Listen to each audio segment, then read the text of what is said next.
사랑하는 생명사랑 교우 여러분, 전국의 성도 여러분, 지난 일주일 동안 평안하셨습니까?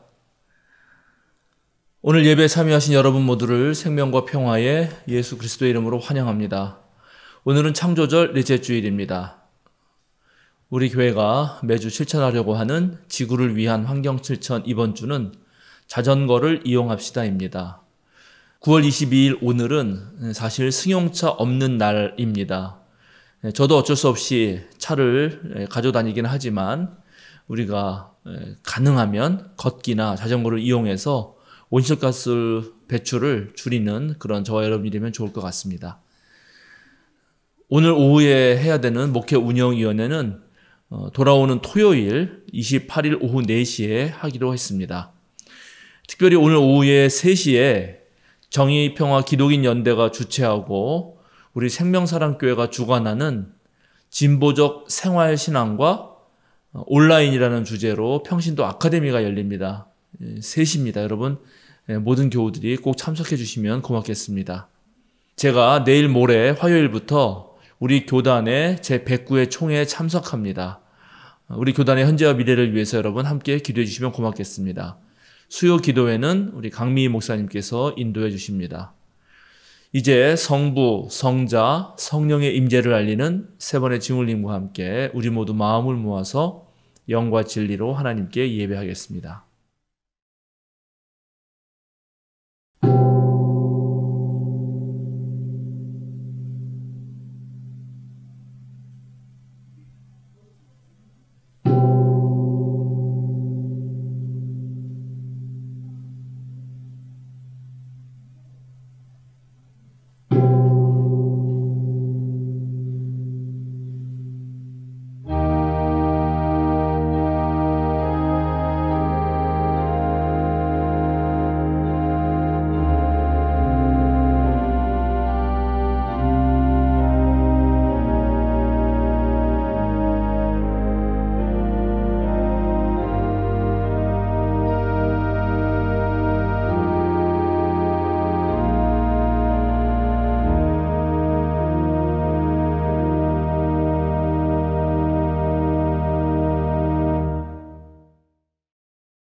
내가 주님을 늘 찬양할 것이니 주님을 찬양하는 노랫소리 내 입에서 그치지 않을 것이다. 나와 함께 주님을 높이자. 모두 함께 그 이름을 기리자.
나는 포도나무요 너희는 가지라.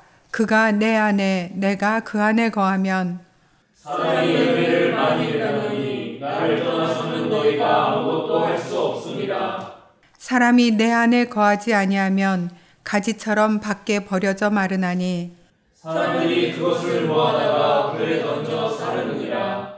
너희가 내 안에 거하고 내 말이 너희 안에 거하면 무엇이든지 원하는 대로 구하라.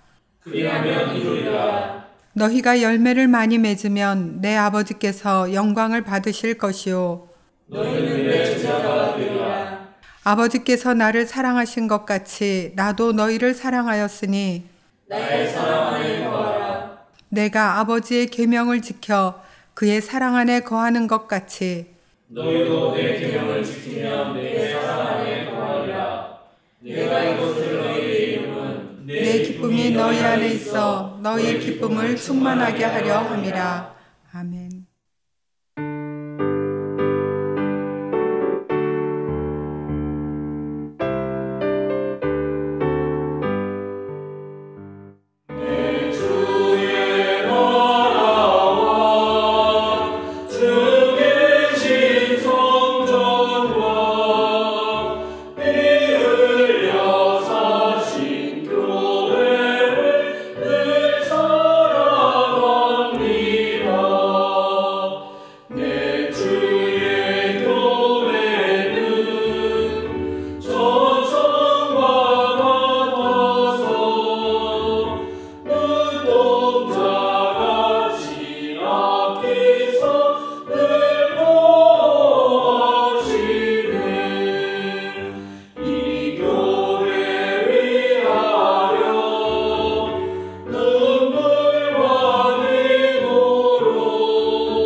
박종신 집사님께서 목회 기도를 해주시겠습니다. 저희를 사랑하시는 하나님, 새로운 한 주를 시작하는 주일에 저희를 축복하여 주심을 기도합니다. 오늘 하루 동안 저희들의 말과 행동이 주님의 이름을 이 세상에 전하는 데 기여할 수 있도록 해주십시오. 어려움과 공경에 처했을 때 저희 신앙 동료들에게 지혜를 주시어 바른 판단과 결정을 내릴 수 있게 해주세요. 12해 동안 생명과 사랑이 넘치는 저희들의 생명사랑 목장에서 강영선 목사, 한문동 목사로부터 이끌림을 받은 저희들의 교회 생활이 참 행복했었습니다. 이제 한 목사와 헤어질 시간입니다. 노부부가 늦게 낳은 외동딸을 출가시키는 심정입니다. 서로 아름답고 행복하다는 소식만 전할 수 있도록 노력하겠습니다. 우리만 살아간 세상이 아니어서 우리 친손자, 외손자가 함께 살아갈 세상, 또 우리 교회가 더 아름답고 행복하게 이어지기를 기도합니다. 좀 더 아끼고 보존하겠습니다. 생명사랑 목장의 풀밭을 잘 가꾸어 보존하여 어린 생명들이 뛰어놀 수 있는 초장으로 가꾸어 나가겠습니다. 우리를 위하여 십자가의 고통을 참고 이겨내신 우리 구주 예수님 이름으로 기도하겠습니다.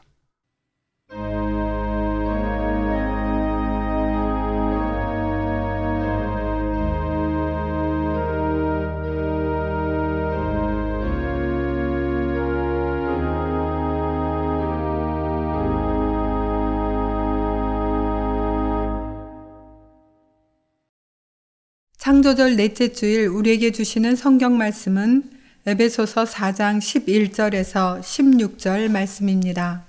한 절씩 교독하시겠습니다.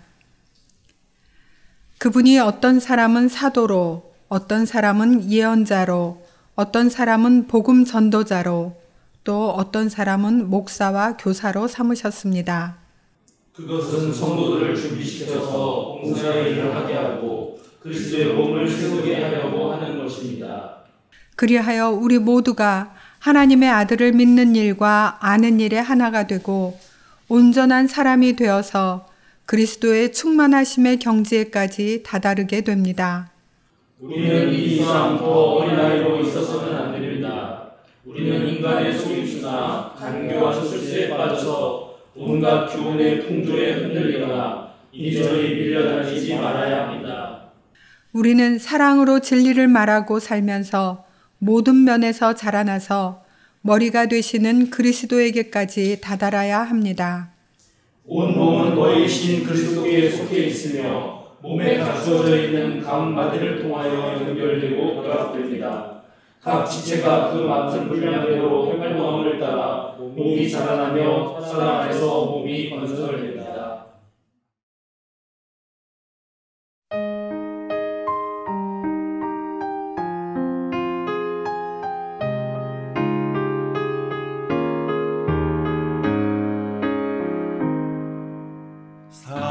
사랑으로 세상을 품으시고 따스하게 우리를 다독이시니 희망으로 사람을 이끄시고 든든하게 우리를 밀어주시니 진리로 역사를 세우시고 밝고 맑게 우리를 인도하시니 생명의 하나님 구원의 예수님 평화의 성령님 우리를 불러주셨네 우리를 세상에 보내시네. 우리는 참된 그리스도인으로서 서로의 다름을 인정하고 약한 이들의 아픔에 민감하게 응답하겠습니다. 우리는 아름답고 선한 것에 주목하고 하나님의 창조 세계를 지키며 생명을 살리는 삶을 살겠습니다. 우리는 세상의 욕망에 휘둘리지 않고 하나님 나라의 가치인 생명, 평화, 정의에 따라 살 것을 다짐합니다. 우리는 믿습니다. 우리는 꿈꿉니다. 생명과 사랑의 하나님 나라 정의와 평화의 하나님 나라 너와 나 우리가 생명의 일꾼 나와 너 모두가 사랑의 일꾼.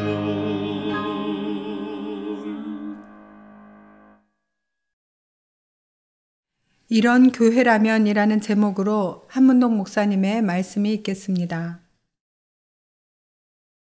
여러분 한가위 명절 잘 보내셨나요? 찜통 같은 더위가 계속되는 날씨에도 어김없이 명절은 돌아오고 긴 연휴 동안 저마다 다양한 방식으로 명절을 보내곤 합니다. 어떤 분들은 온 가족이 모이기도 하고 또 어떤 분들은 이번 기회에 가족 여행을 떠나기도 하고 명절이지만 여전히 일을 해야 되는 그런 경우도 있습니다. 저는 여느 때와 다름없이 명절을 보냈습니다. 예전에는 하루나 이틀 전에 고향에 가서 어머니 모시고 장도 보고 또 송편도 빚고 차례 음식을 준비하기도 했는데 이제 코로나 이후로부터 각자 집에서 음식을 마련해서 추석 당일날, 명절 당일날 제 본가와 처가를 다녀오게 됩니다. 이번에도 똑같이 그렇게 보냈습니다. 하루 전날 각자 음식들을 준비해야 되는데 저는 아내와 함께 삼색꼬치전, 고기 완자전은 물론이고 갈비찜에다가 그 다음에 우리 전복구이 그리고 보리굴비까지 준비했습니다. 그래서 파주로 내려갔습니다. 온 식구가 다 같이 모여서 각자가 준비해온 여러 음식으로 아침을 먹고 또 함께 우리 생명사랑교회가 만든 한가위 명절 감사 예식서로 예배를 드렸습니다. 당연히 제가 목사이기 때문에 설교는 제가 했는데 감사를 주제로 설교하면서 우리가 살아가면서 얻는 다양한 그런 성공과 삶에는 우리 노력을 넘어서는 하나님의 은혜가 있고 또 조상들의 은덕이 있고 가족들의 그런 사랑과 이웃들의 도움이 있다. 그것을 잘 기억해야 된다라고 그런 말을 전했습니다. 그런데 그렇게 해서 늘 그런 것들을 기억하면서 감사해야 되는 삶을 살아야겠다라고 말을 하자 저희 아버지 부친께서 제 설교에 좀 덧붙였습니다.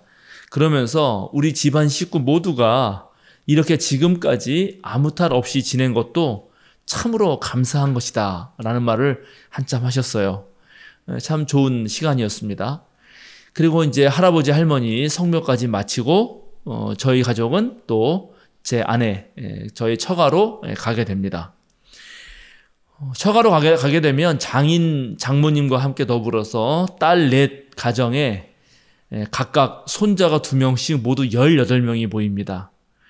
오후에 점심 조금 지나서 도착하게 되는데 그러면 늦은 점심을 먹고 서로 오랜만에 만나기 때문에 이야기꽃이 핍니다.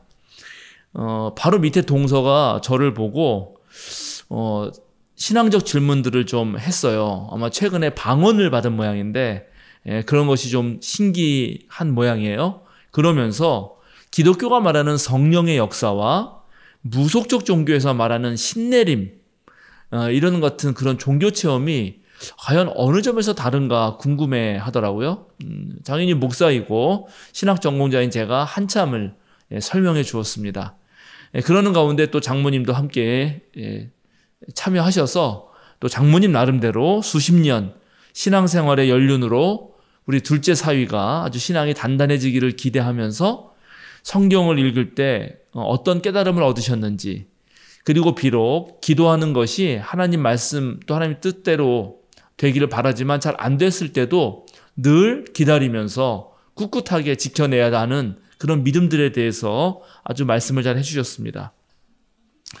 이번 추석에 제가 다른 추석과 약간 달랐던 거는 제가 짬을 내서 평생을 저를 위해서 기도해 주신 고향교회의 권사님을 찾아뵌 일입니다. 10년 만입니다. 바로 우리 교회에 지금 출석하고 있는 김광훈 집사의 어머니인데 방문했더니 삼형제 가족이 모두도 와 있더군요. 맏아들은 목사이고 둘째 아들은 법조인이고 셋째 아들은 군무원입니다. 각자 착실하게 가정을 일구고 또 자녀들도 잘 낳아서 아주 제 몫을 튼실히 해내는 그런 가족입니다. 모두가 모여서 왁자지껄하고 또 아이들이 어리니까 시끌벅적하고 막 그랬습니다. 참 행복해 보였습니다.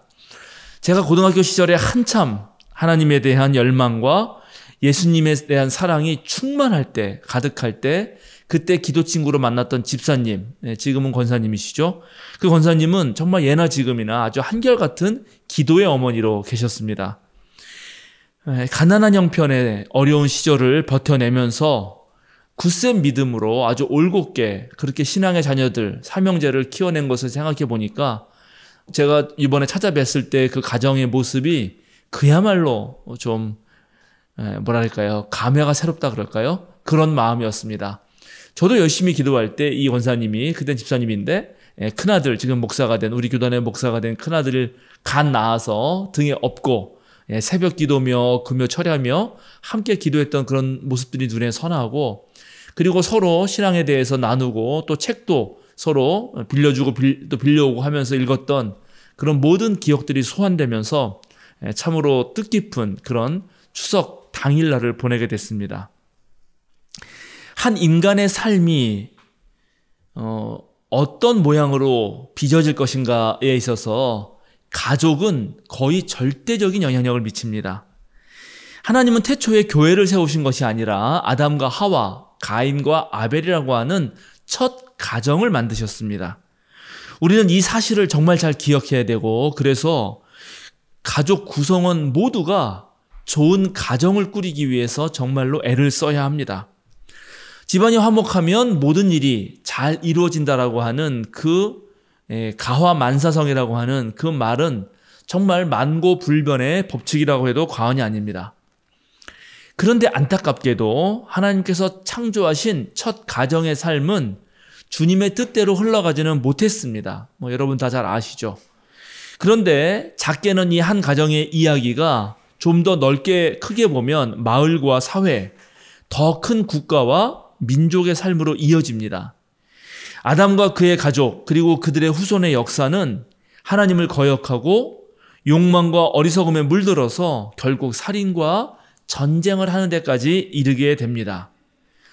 인간과 인간의 모든 조상의 종류로 불리는 호미닌으로부터 시작해서 21세기 최첨단 과학 문명을 만들어낸 인류까지 우리 스스로는 우리를 슬기로운 인간, 즉 호모 사피엔스라고 그렇게 부르지만 놀랍게 그 인류 역사 전체에서 반목과 불화, 폭력과 전쟁이 없었던 적은 없습니다. 우리나라가 명절로 온 가족이 함께 좋은 시간을 보내는 동안 이스라엘 하마스 전쟁은 이제 이스라엘 헤즈볼라 전쟁으로 확전되면서 지금 중동은 아직까지도 하루가 멀다 하고 불바다가 되고 있습니다. 단기간 전쟁에 의한 압승을 꿈꿨던 이스라엘의 그런 전략은 갈수록 꼬여만 가고 있습니다.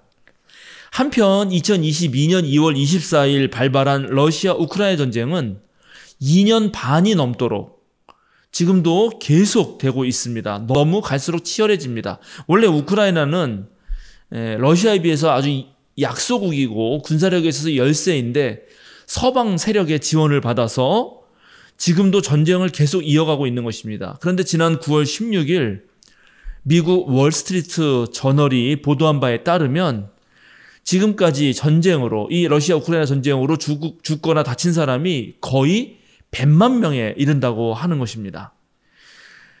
러시아 우크라이나 사이의 전선에는 큰 변화가 없는데도 불구하고 전투는 갈수록 치열해져서 지금도 하루에 1000명 넘는 사람이 죽어가고 있습니다. 국가 간 전쟁이 벌어지고 또 국내에서 내전이 일어나고 그런 데서 살아가는 사람들의 삶은 그야말로 황폐함 그 자체입니다. 인류 최악의 전쟁이 아니다 하더라도 지금 가만 보면 인류의 삶은 참으로 위태위태합니다. 9월 19일에 태국에 있는 명승인 목사님으로부터 긴급 선교 편지 한 장을 받았는데요. 그 편지에 보니까 지금 우기인 태국에 국직성 폭우가 내렸는데 그것으로 인해서 치앙라이 지역 메사이에 있는 고산족 마을 그리고 메사이 시내가 모두 잠기는 일이 발생했다는 것입니다.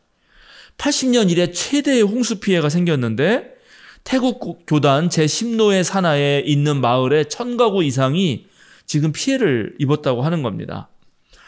그런데 이게 태국만의 문제가 아니죠. 베트남도 태풍으로 엄청난 피해를 입었고 여러분 뉴스 보셨겠지만 중국은 2주 동안 연이어서 역대급 태풍이 3차례나 휩쓸고 지나갔습니다. 수백만 명의 이재민들이 생기고 물적 그런 피해도 엄청납니다. 중국만이 아닙니다. 또 유럽 중부와 동부 국가들에게 폭풍이 닥쳤죠. 보리스라고 하는 게 찾아왔는데 6개월 동안 내릴 비의 양을 무려 4일 만에 다 쏟아부었습니다. 이렇게 전 세계가 지금 기후재앙으로 난리입니다. 우리나라도 어제 비가 내리고 나서 날씨가 이제 가을이 왔나 하는 날씨가 되었지만 사실 우리나라도 이런 기후재앙을 피해갈 길이 없습니다. 지금 괜찮다고 해서 내일 괜찮을 리가 없는 것이고 그저 조삼모사일 뿐입니다. 우리도 언제든 기후재앙의 피해 한복판에 설 수 있게 되는 것입니다. 인류가 이 자연에 몹쓸 짓을 한 그 긴 세월로 인해서 지금은 오히려 되갚음을 당하고 있는데 여전히 인류는 아직도 욕망을 내려놓지 못하는 그 어리석음으로 인해서 전쟁도 벌이고 자기 한 몸 챙기는 것에만 그저 혈안이 되어 있습니다. 그러나 여러분과 제가 모두 잘 알다시피 사람은 관계적 존재이기 때문에 또 사람들 사이에서만 사람다운 삶을 살 수 있기 때문에 절대로 혼자 살 수는 없고 그리고 자기 한 몸을 남 없이 혼자 제대로 챙기는 것 그거 할 수 없습니다. 그래서 지금 이럴 때야말로 절실하게 요청되는 것 그리고 반드시 필요한 것은 좋은 공동체입니다. 가정을 만드셨던 하나님께서 직접 세우신 두 번째 공동체는 바로 교회입니다. 우리 동아시아 전통의 유교가 자식 사랑으로 가득한 부모와 효성 지극한 이 자식 사이에서 생기는 그 애틋한 정으로 이루어진 공동체, 즉 그 가족을 점점 확대해서 이 사회로 퍼져나갈 것을 꿈꿨다면, 그리스도교는 혈연을 넘어서는 하나님의 가족, 즉 가족의 확대가 아니라 이미 확대된 가족을 만들려고 하는 종교입니다. 첫 아담 가족은 실패했지만 두 번째 아담으로서 예수를 따르는 그런 사람들이 이 세우려고 하는 가족은 지금 한창 진행 중에 있습니다. 만약에 예수님을 따르는 이 가족이 하나가 된다면, 그래서 온 세계에 24억 명 넘는 사람들이 원래 하나님이 꿈꾸셨던 그 확대된 가족을 이룰 수 있다면 아마 우리가 사는 세상도 바꿀 수 있을 것입니다. 그러나 이렇게 거대하고 이상적인 그런 꿈을 꾸기 이전에 당장 우리 하루하루를, 우리 삶의 그 매 순간순간을 지탱해 줄 만한 이 작은 지교회, 우리 생명사랑교회를 가꾸는 일도 또한 지극히 소중한 일입니다. 교회는 갈수록 작아지는 핵가족, 그리고 가족의 해체를 목도하고 있는 이 핵 개인의 시대에 가족을 유지하게 할 뿐만 아니라 또 때로 가족을 넘어서서 더 큰 우리 사회를 변화시킬 수 있는 유일한 그런 공동체입니다. 이득과 손해에 따라서 인간적으로 계산하고 유불리를 따지면서 때로 모이고 흩어지는 그런 세속적인 공동체에 맞서서 우리가 사는 세상을 하나님 나라, 즉 하나님의 뜻과 정의가 펼쳐지는 그런 사회로 만들기 위한 마지막 보루가 교회입니다. 제가 지난주에 말씀드린 대로 자아중심적인 에로스 사랑, 그리고 상호 호혜적이면서 서로 조건과 대가를 바라는 그런 필리아 사랑을 넘어서서 조건 없이 차고 넘치는 그 아가페 사랑을 경험할 수 있는 유일한 모임이 바로 교회인 것입니다. 저는 가끔 제 인생을 돌아보면서 스스로에게 묻곤 합니다. 만약 내가 교회를 다니지 않았다면, 하나님께서 이 땅에 교회를 세우지 않으셨다면 과연 지금 나는 어떤 사람이 되어 있었을까? 어떤 삶을 살아가고 있을까? 여러분은 어떠십니까? 만약 여러분에게 교회가 없었다면 여러분은 어떤 사람이 되었을 것 같습니까? 또 어떤 삶을 살아가고 계실 것 같습니까? 정말 교회는 여러분의 삶에 어떤 의미를 주는 것입니까? 그런데 교회는 단순히 한 개인의 삶에 의미를 주는 것으로만 존재의 목적과 이유가 있는 것이 아닙니다. 교회는 세상의 구원을 위한 하나님의 뜻으로 생겨난 공동체이기 때문입니다. 물론 작게는 한 개인의 영혼을 구원하는 것이지만, 넓게는 교회는 온 우주의 거울이 되어서 역사와 세계를 이끌어가는 하나의 이정표가 되는 것입니다. 교회의 존재 이유와 뜻이 이렇게 크고 넓고 깊은 것입니다. 그렇다면 정말 괜찮은 교회, 개인의 영혼 구원과 이 사회 구원을 이루는 그런 교회를 찾을 수 있을까요? 저도 또 가끔 물어봅니다. 제가 만약에 은퇴하고 나면 나는 어느 교회를 다니지? 내가 다닐 만한 교회가 과연 있을까? 우리 아이들에게 교회를 다녀보라고 소개한다고 했을 때 떠오르는 교회가 과연 몇이나 될까? 그런 고민들을 하는 것입니다. 우리 모두가 함께 즐겨 부르는 복음성가 가운데 이런 교회 되게 하소서라는 노래가 있죠. 그 가사가 이러합니다. 진정한 예배가 숨쉬는 교회, 주님이 주인 되시는 교회, 믿음의 기도가 쌓이는 교회, 최고의 찬양을 드리는 교회, 말씀이 살아 움직이는 교회, 성도의 사랑이 넘치는 교회, 섬김과 헌신이 기쁨이 되어 열매 맺는 아름다운 교회, 주님의 마음 닮아서 이웃을 사랑하는 교회, 주님의 영광을 위해서 빛 대신 주님 전하는 교회, 사랑의 불꽃이 활짝 피어나 날마다 사랑에 빠지는 교회. 주께서 사랑하는 우리 교회가 이런 교회 되게 하소서. 2절은 이러합니다. 말씀이 살아 움직이는 교회, 성도의 사랑이 넘치는 교회, 섬김과 헌신이 기쁨이 되어 열매 맺는 아름다운 교회, 주님의 마음 닮아서 이웃을 사랑하는 교회, 주님의 영광을 위해서 빛 대신 주님 전하는 교회, 사랑의 불꽃이 활짝 피어나 날마다 사랑에 빠지는 교회. 주께서 사랑하는 우리 교회가 이런 교회 되게 하소서. 정말 만약에 이 찬양의 가사대로 운영되는 교회가 있다면 저도 정말 그 교회에 가고 싶을 것입니다. 문제는 어떻게 이런 교회를 만들 수 있는가 하는 것입니다. 다른 교단의 목사이지만 제 대학교 때 후배 목사로서 이 방학동에서 목회하고 있는 후배 목사가 있습니다. 그 목사가 2년 전에 담임 목사로 왔는데 그때 목회자로서의 아주 마음가짐을 써놓은 페이스북 글이 있습니다. 최근에 그 목사님이 그 추억을 공유하면서 페이스북 페이지에 다시 올려놨길래 제가 봤는데 내용이 이렇습니다. 영감 있는 예배자, 삶과 일치된 설교자, 예수님을 생각나게 하는 목회자, 하나님과 연합된 기도자, 환대하는 영적 지도자, 성령께 민감한 사역자, 성실한 관리자, 신뢰할 만한 행정가, 우리 목사님 되기를. 이런 목회자라면 주님께서 교회를 세우실 때 아마 잘 쓰실 거라 생각합니다.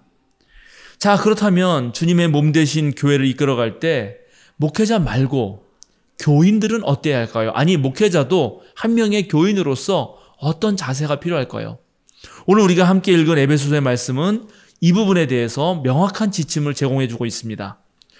고린도전서 12장에는 하나님이 불러 세워주신 사람들의 다양한 은사를 나열합니다만 오늘 우리가 읽은 본문에는 특별한 몇 가지 직분에 집중합니다. 사도, 예언자, 복음 전도자, 목사와 교사입니다.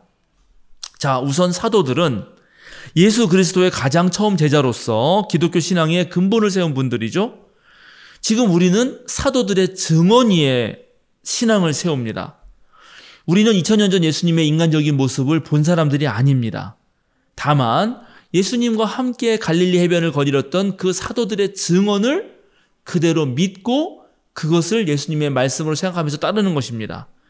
그런 면에서 여기서 사도들이라고 말할 때 이것은 사도들의 증언, 즉 성경이라고 해도 과언이 아닙니다. 즉 교회의 기초에는 사도들의 증언인 성경이 놓여 있다는 것입니다.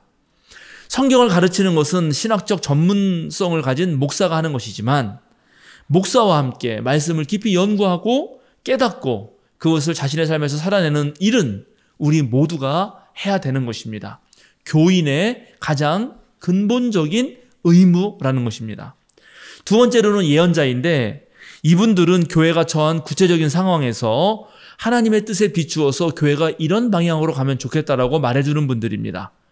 성서가 우리 앞에 놓여 있어도 하나님의 뜻이 어디에 있는지 구체적인 지점에서 헷갈릴 때 그때 예언자들은 기도하면서 또 말씀 깊이 묵상하면서 이것이 좋겠다라고 말해주는 분들입니다. 우리 교회도 기도를 아주 깊이 오래도록 하신 분들이 계시고 가끔 저에게 이런저런 조언도 해주시죠. 상당히 좋은 말이고 그런 것은 예언자들과 통하는 면이 있습니다. 우리가 눈을 크게 열고 보고 귀를 열어서 듣는다면 정말 다양한 사건과 모습을 통해서 하나님은 우리에게 여전히 말씀하고 계시고 우리는 그런 것을 눈치채는 바로 알아차리는 영적인 안목, 즉 예언자들의 안목을 지녀야 합니다. 다행히 우리 생명사랑교회는 원로 장로님들, 시무 장로님 그리고 권사님들이 계시고 이분들이 그 오랜 신앙생활의 연륜으로 예언자적 사명을 사실 잘 감당하고 계십니다. 앞으로도 쭉 그런 역할을 해주시리라 믿습니다. 복음 전도자는 그리스도를 통한 구원의 소식을 널리 전하는 그런 사람들이고 그래서 또 사람들의 믿음을 일깨우는 그런 역할을 한 분들이죠. 목사와 교사는 모두 설교를 하고 교인들을 돌보는 목회 그리고 성경 해석을 통해서 교회를 지도하는 사람들이라고 부를 수 있습니다. 루터에 의해서 본격적으로 만인 제사장이라는 그런 것들이 퍼져나갔죠. 만인 제사장은 어떤 것인가? 교회 내 직무에서는 물론 목사가 있습니다만 그리고 목사가 곧 성경 교사가 될 수 있지만 세상에 나아가서는 교인 모두가 복음 전도자요, 목사요, 교사라는 것입니다. 그런 역할을 한다는 것입니다. 우리 생명사랑교회는 다양한 신앙 영상들이 있죠. 그러니까 이거를 매개로 삼아서 여러분들이 저 세상에 나가서는 복음 전도자로 또 목사로, 교사로 그런 영상들도 소개해주고 설명해주는 그런 역할을 해야 한다는 것입니다. 오늘 본문에서 우리가 특별히 주목해 보아야 할 부분은 교회의 모든 직분을 세우고 교인들에게 다양한 은사를 주신 그 이유입니다. 왜 직분자를 세우고 왜 하나님은 우리에게 달란트를 주신 것입니까? 우리가 함께 에베소 4장 12절을 읽어봅시다. 그것은 성도들을 준비시켜서 봉사의 일을 하게 하고 그리스도의 몸을 세우게 하려고 하는 것입니다. 한 번 더 읽어볼까요? 그것은 성도들을 준비시켜서 봉사의 일을 하고 그리스도의 몸을 세우게 하려고 하는 것입니다. 우리가 교인으로서 서로가 서로를 격려하고 또 지도하고 한편으로 배우면서 그러면서 교회의 아주 책임적인 주체로서 가장 첫 번째 해야 할 일이 뭔가? 그것은 바로 성도들을 준비시키는 것이라는 것입니다. 다르게 말하면 우리가 성도니까 우리 자신이 먼저 준비되어 있어야 한다라는 말이죠. 성도들이란 하나님께서 자신의 일을 위해서 따로 떼어놓으신 백성들을 말합니다. 이 세상에 많은 사람들이 있지만 그 많은 사람들 중에 하나님과 약속을 하고 하나님의 백성으로 신실하게 살겠다고 다짐한 사람들, 바로 저와 여러분들이 성도입니다. 그래서 이제 우리는 세상과 교회를 그리스도의 몸으로 세우기 위해 준비되어야 합니다. 오늘 성경에서 말하고 있는 준비하다, 카타르티스모스라고 하는 이 헬라어는 훈련시키다라는 말인데 이 말은 장비를 갖춰주다라는 뜻으로도 쓰이고 회복하다, 수리하다, 완성시키다라는 말과 같은 어원을 가지고 있습니다. 우리 어부들이 고기를 잡으러 나갈 때 그물이 찢어지면 물고기가 새니까 그물을 철저하게 점검하면서 다시 수리를 하죠. 원래의 것으로 회복시키죠. 그래서 그물을 깁습니다. 그물을 깁는다 할 때 그 깁는다는 말도 바로 이 카타르티스모스 이 말을 씁니다. 즉 교회 지도자들은 교인들이 교회와 세상에 봉사할 수 있도록 모든 장비를 갖춰주고 훈련시켜서 완벽하게 준비시켜야 한다는 것입니다. 그 훈련으로 봉사 일을 하게 한다고 했으니 한번 여러분 생각해 보시죠. 우리는 과연 준비된 자입니까? 우리는 지금 어떤 봉사의 일을 하고 있습니까? 봉사의 일을 할 수 있도록 내 능력을 우리가 키워놨습니까? 교회가 해야 하는 여러 가지 사역들 중에 내가 할 수 있는 일은 무엇이며 하지 못하는 일은 또 무엇입니까? 우리 교회는 작은 교회지만 지난 15년 동안 정말로 많은 활동과 사역을 감당해 왔습니다. 그 많은 활동에 여러분들은 어느 정도 참여를 하셨나요? 어느 부분에서 나는 참여하지 못했나요? 아니, 어느 부분에서 내가 그 활동들을 이끌어 나갔나요? 만약에 내가 준비하지 못했고 참여하지 못했다면 어떤 어려움이 나를 방해했기 때문인가요? 우리 생명사랑교회 앞날은 교인 전부가 이 교회를 향한 봉사 그리고 세상을 향한 봉사에 얼마나 많은 일을 할 수 있는 준비가 되어 있느냐에 달려 있습니다. 제가 우리 교회를 떠나고 새로운 담임 목사님을 모시는 그 기간 동안 그리고 새로운 담임 목사님을 모신 이후에도 우리가 모두 해야 할 일은 바로 무슨 사역이든지 맡겨주면 할 수 있는 그 능력을 기르는 것입니다. 그런데 오늘 본문에서 우리가 또 주의 깊게 읽어야 할 말씀이 있습니다. 바로 13절에서부터 16절에 나오는 말씀입니다. 여러분, 이 말씀을 오늘 집에 가셔서 한 번 더 꼭 읽어보시기 바랍니다. 이 말씀에는 그리스도인의 목표와 그 목표에 이르게 하는 방법이 적혀 있습니다. 우리의 목표는 바로 예수 그리스도의 충만하심의 경지입니다. 우리는 어린아이로 남아있어서는 안 됩니다. 신앙이 어리고 여리면 인간의 속임수나 간교한 술수에 빠져서 온갖 세상 풍조에 흔들리고 이리저리 밀려다니게 됩니다. 그래서 여러분과 저는 자라나야 합니다. 우리가 자라나지 못한다고 해서 구원을 못 받는 건 아니지만 여러분이 하나님 앞에 설 때 어리광 부리는 자, 그저 재롱이나 떠는 자로 설 수는 없기 때문입니다. 우리는 장성한 믿음을 가진 자, 즉 어른의 모습이 되어서 이제 부모님의 마음을 알듯이 어른이 그렇게 하나님의 마음을 알고 또 부모님을 섬기듯이 하나님을 섬기는 그러한 효성스러운 자녀로 하나님 앞에 서야 하는 것입니다. 계속 달라고만 투정 부리는 이제 어린아이 모습에서 벗어나야 한다는 것입니다. 머리가 되시는 그리스도에게까지 자라나는 방법은 하나님의 아들을 믿는 일과 아는 일에 하나가 되는 것, 사랑으로 진리를 말하는 것, 그리고 모든 면에서 성장하는 것입니다. 사랑은 감정적이고 신뢰하는 부분이죠. 진리를 말하는 것은 이성적이고 올바르게 아는 것입니다. 그런 것들을 가지고 모든 면에서 성장하려면 우리에게 맡겨진 분량들, 우리에게 맡겨주신 기회들을 거부하거나 거절하지 말고 직접 해봐야 합니다. 여러분, 신도회와 부서와 소모임에 참여하고 성경 공부와 봉사활동과 선교활동, 우리 교회가 하는 모든 일에 참여할 뿐만 아니라 여러분 스스로 계획도 세우고 그렇게 사람을 모아보기도 하고 그들을 설득하기도 하고 조금 의견이 안 맞는 걸 조율해 보기도 하면서 그렇게 다양한 목회 활동을 하면서 우리는 정말로 모든 면에서 성장하게 되는 것입니다. 주님의 교회를 세워갈 때 역시 핵심적인 가치는 사랑입니다. 오늘 바울 사도는 사랑으로 진리를 말하고 사랑 안에서만 주님의 몸이 건설된다라고 말하고 있습니다. 그래서 제가 지난주 설교에서 그리스도가 말하는 사랑인 아가페의 특징을 말씀드렸던 것입니다. 무엇보다 우리가 진정으로 아가페 사랑을 배우려면 성경을 깊게 그리고 차분히 꼼꼼하게 읽으시면서 예수님의 마음, 그분의 그 속마음에 다다라야 합니다. 과연 예수님께서는 무엇을 하셨고 어떤 뜻을 가지고 어떤 희망을 지니셨는지 알고 이해해야 합니다. 그렇게 알고 이해하면서 그분을 따를 때 더 그분을 사랑할 마음이 생기고 그분을 따를 마음이 생기는 것입니다. 이제 그럴 마음이 생겼다면 예수님을 따라서 과감하게 예수님이 친구했던 사람들과 친구하고 예수님이 사신 대로 섬기는 사람으로 자신을 내어주는 사람으로 그렇게 살아봐야 합니다. 그렇게 살아봤을 때 믿음의 경지가 어느 것인지, 예수님의 경지가 어느 정도인지를 우리가 체험하게 되기 때문입니다. 그리고 그렇게 해볼 때에만 진정한 신앙의 어떤 체험을 할 수 있기 때문입니다. 사랑하는 생명사랑교회 여러분, 지난 8년 11개월의 시간 동안 저는 우리 생명사랑교우들이 머리 되시는 예수 그리스도에게 다다를 것을 기대하고 또 한편으로 기다려왔습니다. 주님 가시는 길을 따라가면서 우리가 함께 주님의 마음을 느끼고 깨닫기를 꿈꿔왔습니다.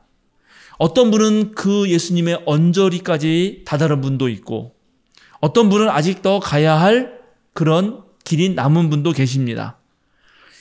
이제 저는 여러분과 함께 있지는 못합니다. 그러나 우리 주님은 여전히 그 자리에 계십니다. 여러분이 주님의 길을 걸어간다면 그 발걸음에 함께 하십니다. 여러분이 주님의 일을 하신다면 그 손길에 함께 하십니다. 여러분이 만약 주님을 지극히 사랑하신다면 그 마음에 주님이 언제나 함께 계십니다. 여러분 모두의 발걸음에 그리고 여러분 모두의 손길에 여러분 모두의 마음에 주님이 언제나 깃들일 때 우리 생명사랑교회는 정말로 모두가 오고 싶은 그런 교회가 될 것입니다. 그리고 세상은 바로 우리 생명사랑교회를 통해 이 다중위험 시대에 위태로운 삶 한가운데서도 진정한 구원을 맛보게 될 것입니다. 함께 기도하겠습니다.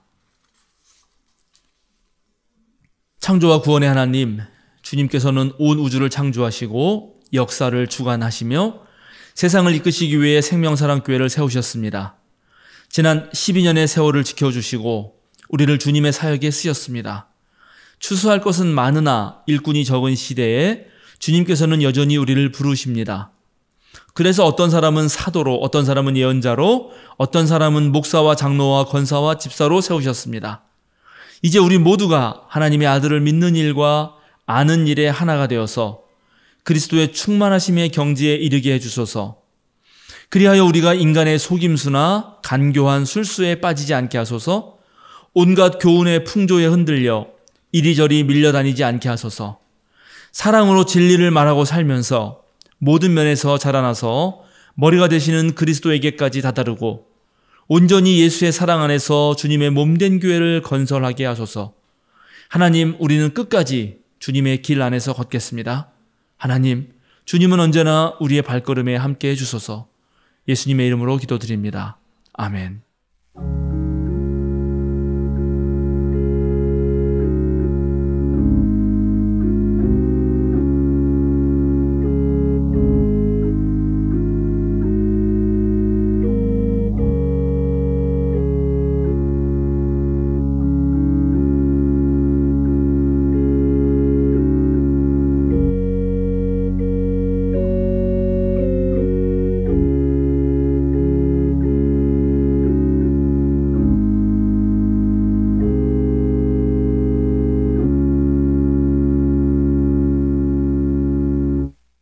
다 함께 사도신경으로 우리의 신앙을 고백하겠습니다. 나는 전능하신 아버지 하나님 천지의 창조주를 믿습니다. 나는 그의 유일하신 아들 우리 주 예수 그리스도를 믿습니다. 그는 성령으로 잉태되어 동정녀 마리아에게서 나시고 본디오 빌라도에게 고난을 받아 십자가에 못 박혀 죽으시고 장사된 지 사흘 만에 죽은 자 가운데서 다시 살아나셨으며 하늘에 오르시어 전능하신 아버지 하나님 우편에 앉아 계시다가 거기로부터 살아있는 자와 죽은 자를 심판하러 오십니다. 나는 성령을 믿으며 거룩한 공교회와 성도의 교제와 죄를 용서받는 것과 몸의 부활과 영생을 믿습니다. 아멘. 이제 보냄 찬송 210장 시온성과 같은 교회 다 함께 부르시겠습니다.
사랑하는 생명사랑교회 여러분, 전국의 성도 여러분, 오늘도 어깨를 쭉 펴고 똑바로 서십시오. 세상으로 힘차게 그리고 당당하게 나아가십시오. 자유인으로 사십시오. 여러분의 모든 생각과 말과 행동 위에 그리스도의 사랑을 더하십시오. 그리스도의 평화가 여러분의 마음을 지배하게 하십시오. 그리스도의 말씀이 여러분 가운데 풍성하게 살아있게 하십시오. 축도하겠습니다. 생명의 하나님께서 여러분을 감싸고 여러분을 도우시기를 빕니다. 사랑의 예수님께서 여러분을 지키고 모든 고통에서 건지시기를 빕니다. 거룩한 성령님께서 여러분 곁에서 항상 함께 하시기를 빕니다.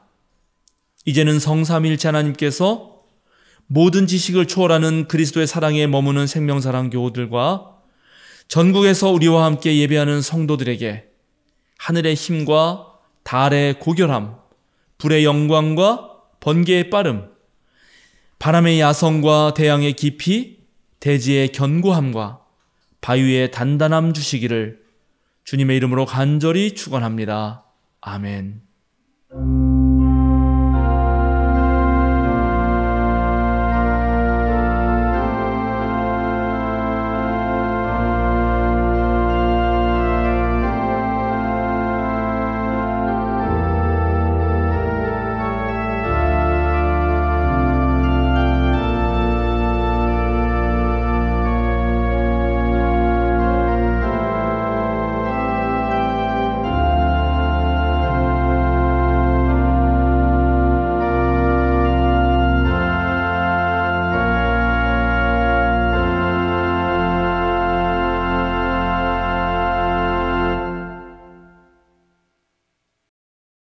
알림과 사귐 시간입니다.